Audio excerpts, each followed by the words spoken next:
Hi, Mrs. Williams here, and this is problem 8.2.B-5.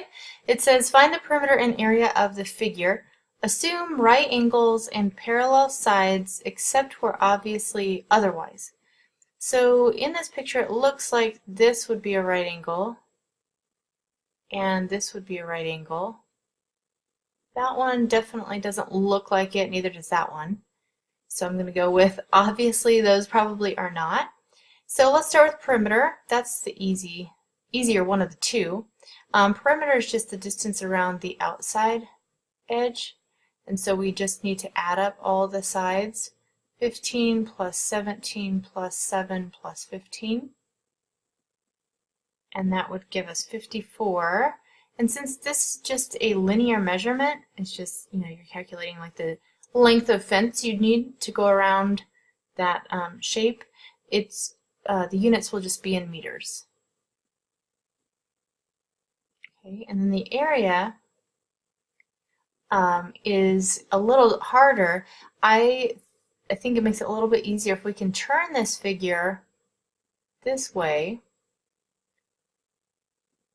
And then you can see that this is 7, 15, 15, and 17. And then those right angles were here and here. This is a trapezoid, so this side and this side would be considered parallel. And then because this side makes a right angle with the bases, we can think of this as our height. So this would be base 1, and here would be base 2, or vice versa. The bases don't really matter too much. You just need to make sure that the height is perpendicular to the bases. And then this is the formula.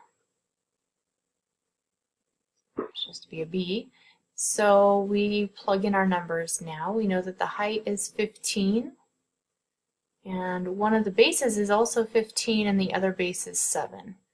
Or vice versa. 15 plus 7 or 7 plus 15 will give you the same thing.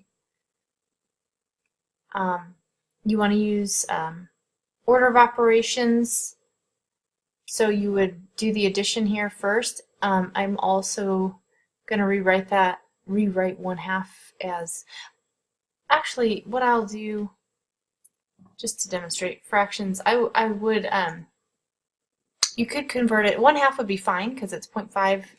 The one fraction, sometimes that will pop up and students have trouble, is like 1/3. That doesn't round evenly, so then you end up with rounding errors. So I'll just go ahead and keep it, and then I'll show you how I would add those up.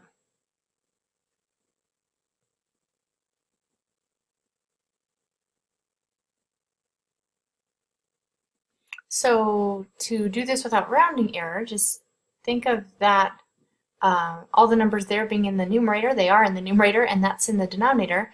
So when you put this in your calculator, 1 times 15 times 22 divided by 2. Just put that all in there at once, and then you get 165, and because it's area, it's measured in square meters.